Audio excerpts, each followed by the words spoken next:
Baik, Assalamualaikum warahmatullahi wabarakatuh. Ini untuk mata kuliah tindak pidana cyber ya. Jadi hari ini kita sekali pertemuan aja dulu ya. Untuk Sabtu depan baru 2 kali karena semalam itu kan tanggal merah. Jadi yang kelas Jumat Ibu pindahkan ke Sabtu. Capek kali Bu. Jadi kita hari ini satu kelas harusnya 2 kali Zoom karena masih kurang pertemuan kita. Tapi Ibu buat 1 kali aja dulu ya. Sebentar ya. Tindak pidana cyber ya.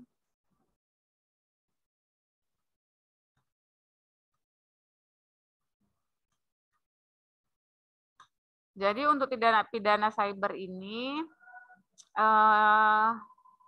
pastinya itu pakai Undang-Undang ITE ya. Undang-Undang Informasi Transaksi Elektronik yang dia itu ada 2 ya kan, di tahun 2008 dan dia di tahun 2016 ya kalau nggak salah ya. Baik, untuk hari ini Ibu tentang dasar hukum dulu ya. Dasar hukum untuk tindak pidana cyber ini apa-apa saja ya. Untuk acuannya kita pakai Undang-Undang 11 tahun 2008 dan juga Undang-Undang 19 ya, nomor 19 nih, tahun 2016 karena dia terjadi perubahan ya. Karena nah di dalam undang-undang itu tadi yang apa? Partainya mana tadi partai? Itu kan besar. Ya, partai dulu ya.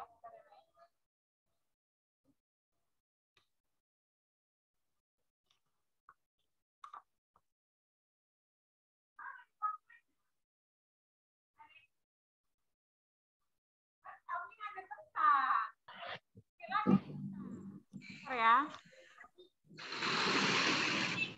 Baik, untuk Undang-Undang 11 tahun 2008 ya.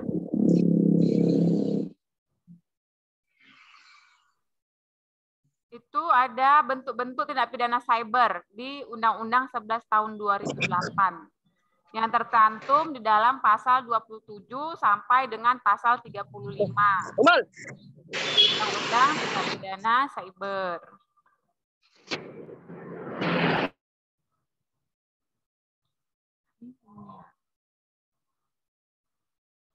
Nah, kemudian ada di pasal 27 sampai pasal 35 dalam Undang-Undang 11 2008. Begitu juga dengan di Undang-Undang nomor 16 ya, tahun 2019, itu juga ada beberapa pasal yang berkaitan dengan tindak pidana cyber.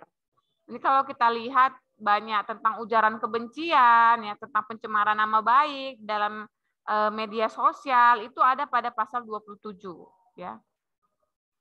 Di Undang-Undang Informasi dan Transaksi Elektronik ya. Nah, di dalam pasal 27 itu ada memuat definisi tentang apa itu cybercrime. Nah, cybercrime menggunakan komputer sebagai alat kejahatan, yaitu pornografi online, perjudian online, pencemaran nama baik melalui media sosial, penipuan melalui komputer, pemalsuan melalui komputer, pemerasan dan pengancaman melalui komputer, penyebaran berita bohong melalui komputer, pelanggaran terhadap hak cipta, dan cyber terorisme. Kemudian, cybercrime yang berkaitan dengan komputer, jaringan sebagai sasaran untuk melakukan kejahatan, yakni akses tidak sah atau illegal access, mengganggu sistem komputer dan data komputer, penyadapan atau intersepsi tidak sah, pencurian data, dan menyalahgunakan peralatan komputer. Jadi dia ada dua karakteristik tindak pidana cyber yang ada dalam pasal 27 sampai dengan pasal 35 Undang-Undang 11 2008 dan terjadi perubahan di Undang-Undang 16 tahun 2019 ya. Jadi untuk perjudian online, pornografi online ya, pencemaran nama baik melalui media sosial ini yang banyak sekarang ya. Pencemaran nama baik, baru penyebaran berita hoaks ya melalui medsos, melalui komputer ya, melalui digital, pemerasan, pengancaman ya, ini juga banyak. Khususnya saat ini adalah berita-berita bohong. Jadi banyak udah korbannya ya untuk berita-berita hoaks ya. Atau pencemaran nama baik juga banyak nih kena undang-undang ITE untuk zaman-zaman sekarang ini ya.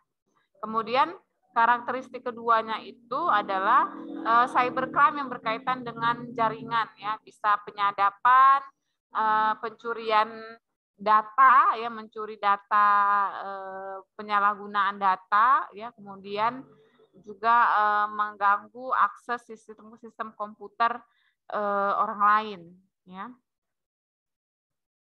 Nah, dari penjelasan Ibu tadi itu bisa dikatakan bahwa bentuk daripada cybercrime ini dibagi menjadi 2 garis besar. Yang pertama, cybercrime yang menggunakan komputer sebagai sarana atau alat dalam melakukan tindak pidana seperti pencemaran nama baik, pemberitaan hoaks, dan lain-lain. Sedangkan yang kedua itu adalah cybercrime yang berkaitan dengan komputer sebagai sasaran kejahatan, yakni hacking atau hacker ya, penyadapan, pencurian data, komputer secara ilegal, dan lain-lain. Tes ada nih yang dengerin Ibu kan? Nanti kalian nggak ada pula yang dengerin Ibu. Halo? Ada, Bu. Oh, ada. Ada, Bu. Tapi Suwardi aja ya, tetap setia Ada, Bu, ya. ada. Oh, ada. Ada, Bu, ada semua. Oh. Ibu kira Ibu Hanya mati cakap kamera sendiri aja, aja ya kan? Kok diam aja semuanya kan? Oke, baik. Ibu lanjutkan ya. Jadi ada dua garis besar ya untuk tindak pidana cyber di dalam Undang-Undang ITE kita, yaitu yang berkaitan dengan sarana atau alat pencemaran nama baik, berita hoax dan lain-lain, dan yang kedua itu adalah cybercrime dalam hal kejahatan hacker ya, penyadapan, pencurian data dan lainnya. Oke. Kemudian kita masuk pada pasal 4 ya. Pasal 4 di dalam Undang-Undang 11 tahun 2008 ya, itu memberikan penjelasan tentang pemanfaatan teknologi ini dilaksanakan dengan tujuan ya. Jadi sebenarnya dunia digital ini tujuannya itu ada 4 di dalam Undang-Undang ITE kita. Yang pertama adalah mencerdaskan kehidupan bangsa, yang kedua mengembangkan perdagangan dan perekonomian nasional, yang ketiga membuka kesempatan seluas-luasnya kepada setiap orang untuk berpikir lebih maju ya, dan yang keempat itu memberikan rasa aman, keadilan dan kepastian hukum bagi pengguna dan penyelenggara teknologi informasi ya. Jadi sebenarnya 4 itu tujuan dunia digital ya, mencerdaskan kehidupan bangsa, mengembangkan perdagangan dan perekonomian, kesempatan seluas-luasnya setiap orang untuk mengakses informasi, dan juga memberikan rasa aman, keadilan dan kepastian hukum. Ya, nah lebih rincinya ya sebenarnya semangat ya Undang-Undang 11 2008 ini muncul ya. Awal munculnya Undang-Undang 2008 ini ya, itu sebenarnya adalah untuk pengembangan perdagangan dan perekonomian. Jadi sebenarnya itu gitu. Tujuan dibuat Undang-Undang ITE ini agar perekonomian dan perdagangan secara online atau secara digital dulunya itu bisa benar-benar diatur dalam Undang-Undang ITE. Semangat awal ya. Nah, awal munculnya itu seperti itu. Dia itu Undang-Undang ITE ini untuk membatasi kejahatan-kejahatan secara digital. Ya, transaksi-transaksi bisnis secara digital. Nah, saat ini justru lebih luas ya. Undang-Undang ITE ini malah menjadi jerat bagi orang-orang yang melakukan pencemaran nama baik, berita bohong, ya, kemudian hal-hal lain di dalam dunia digital. Jadi lebih berkembang lagi untuk di Undang-Undang 16 2000 Undang-Undang nomor 19 di 2016-nya, pembaharuannya ya. Jadi dia semakin berkembang. Semangat awalnya hanya untuk perdagangan dan bisnis atau perekonomian, saat ini malah lebih luas lagi untuk membatasi pengguna-pengguna media sosial untuk tidak melakukan berita hoaks dan juga pencemaran nama baik. Ya.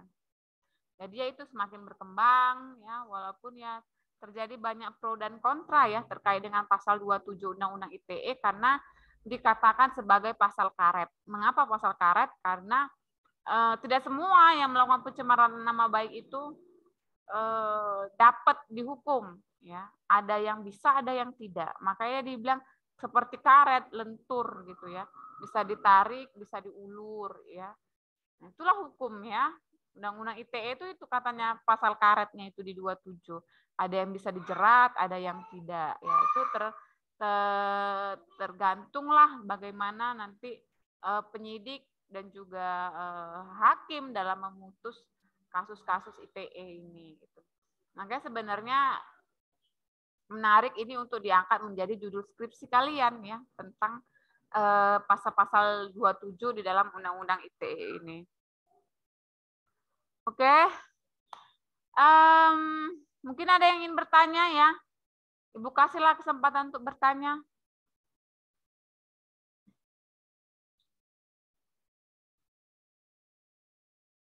Silakan ada yang ingin bertanya tentang bentuk tindak pidana cyber di dalam Undang-Undang ITE ini. Dan juga tadi apa di dalam tujuan ya, tujuan Undang-Undang ITE dalam pasal 4-nya.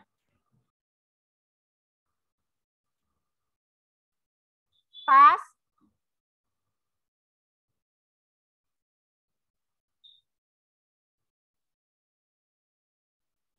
Udah pas ini semua, ada yang mau ditanyakan?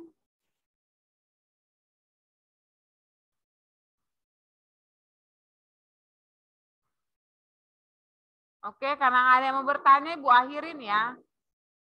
Ya, sebentar aja lah kita hari ini ya, karena puasa Ibu pun capek, mau nyiapin bukaan lagi ya. Jadi, mungkin sampai di sini aja ya, karena tadi Ibu ada beberapa kelas Ibu ngajar, dan kalian yang terakhir gitu, jadi agak lelah Ibu, agak capek ya. Jadi kalau ada yang mau ditanyakan, silakan Ibu beri satu kesempatan penanya. Si Rahma mungkin mau bertanya, kamu Rahma? Enggak, Bu, enggak. Enggak ya, mau berbuka kamu ya? Iya, Bu, bukber, Bu. Oh, mau bukber. Oke ya, karena mau bukber ya, jadi Ibu padakan dulu, Ibu pun capek ya. Dari tadi ngomong aja Ibu online ini ya. Oke, untuk pertanyaan boleh dibuat di WhatsApp grup ya, mana tahu dia mau bertanya tapi segan ya, atau malu-malu kucing ya kan. Buat pertanyaannya di WhatsApp grup, nanti insya Allah Ibu jawab ya.